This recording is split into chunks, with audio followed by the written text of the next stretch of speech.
నమస్కారం అండి. నా పేరు డాక్టర్ చరచంద్రారెడ్డి. నేను consultant radiation oncologist, care hospital, Gachibowli. Prostate cancer అనేది ఈ ప్రాస్టేట్ గ్రంథి అనేది ఉంటుందండి. మన మూత్రాశయం యూరినరీ బ్లాడర్ కింద ఒక చిన్న గ్రంథి ఉంటుంది. అది దాని ఫంక్షన్ ఏంటి అంటే మన వీర్యాన్ని అంటే స్పర్మ్స్కి న్యూట్రిషన్ సోర్స్ లాగా ఉంటుందన్నమాట. సో వీర్యం స్టోరేజ్లో ఉన్నప్పుడు అంటే దాని బాడీలో ఉన్నంత కాలము దానికి న్యూట్రిషన్ సప్లై లాగా అది హెల్ప్ చేస్తుంది. కొన్నిసార్లు ఏమవుద్దంటే కొన్ని ర్యాండమ్ మ్యూటేషన్స్ అంటే కొన్ని ఫుడ్స్ వలన లేకపోతే స్మోకింగ్ రకరకాల కారణాల వలన బాడీలో కొన్ని మ్యూటేషన్స్ జనరేట్ అవుతాయి. అలాంటి ఒక మ్యూటేషన్ ప్రాస్టేట్ గ్రంథిలో జరగడం వలన అక్కడ కణాలు నార్మల్ డివిజన్ కాకుండా అన్కంట్రోల్ డివిజన్ అంటే విపరీతంగా 1 నుంచి 2 కాకుండా 1 నుంచి ఆల్మోస్ట్ 100-2,000 పెరిగిపోతుంది. దాన్నే అన్కంట్రోల్ డివిజన్ లీడింగ్ టు అంటే దానివల్ల గడ్డ లాంటిది ఒకటి క్రియేట్ అవుతుంది.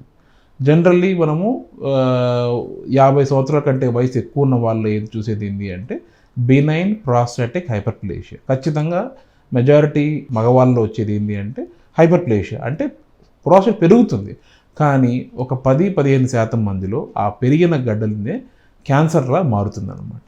సో ఇది ప్రాస్టేట్ క్యాన్సర్ వచ్చే విధానం. సో లక్షణాలు అనగా మెజారిటీ పేషెంట్స్ మా దగ్గరికి వచ్చేవాళ్ళు ఒక కేటగిరీలో ఉంటారు. అది ఏంటి అంటే LUTS, lower urinary tract symptoms అంటాము.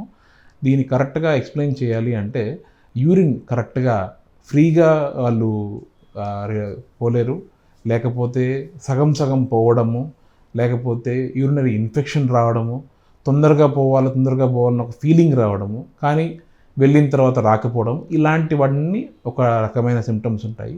ఒకవేళ కొంచెం సైజు మరీ పెరిగినప్పుడు ఏమవుతుందంటే యూరిన్లో కొంచెం రక్తం రావడము అండ్ బాత్రూమ్ పోయేటప్పుడు కూడా కొంచెం ఇబ్బంది పడ్డం, అంటే కాన్స్టిపేషన్ లాంటి ఫీలింగ్ కూడా రావచ్చు అనమాట.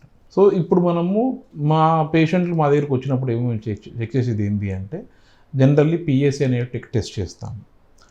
PSA నా వయసుకు తగ్గట్టు కొంచెం లెవెల్స్ ఉంటాయన్నమాట. ఒకవేళ 10 కంటే ఎక్కువ ఉండడము, లేకపోతే ఈ సిమ్టమ్స్ అన్నీ ఉండడము, జనరల్లీ ఈ సిచ్యువేషన్స్లో మేము ఏం చేస్తామంటే DRE, డిజిటల్ రెక్టల్ ఎగ్జామినేషన్ చేస్తాం. అంటే రెక్టమ్ ద్వారా ఫింగర్ యూస్ చేసి ప్రాస్టేట్ గ్రంథి ఎలా ఉందని చెక్ చేస్తాం. కానీ మెజారిటీ పేషెంట్స్లో మన దేశంలో వాళ్ళకి హైపర్ప్లేషియా ఉండడం వల్ల మనకేం అంత డిఫరెన్స్ కనపడదు. కానీ చెప్పినట్టు ఒక 5-10%, 10-15% పేషెంట్స్లో ఏమవుతుందంటే అది గట్టిగా తగులుతుంది. దాన్ని హార్డ్ నాడ్యూల్ అంటాం. ఇలాంటి పరిస్థితుల్లో ఏం చేస్తాము అంటే దాన్ని బయాప్సీ తీయాల్సిన అవసరం ఉంటుంది. మీరు తీసుకునే అదే మందులు, అదే నాణ్యమైన మందులు, కానీ సగం ధరకే. అవును, మెడ్ ప్లస్ బ్రాండ్స్ పై 50-80% తగ్గింపు.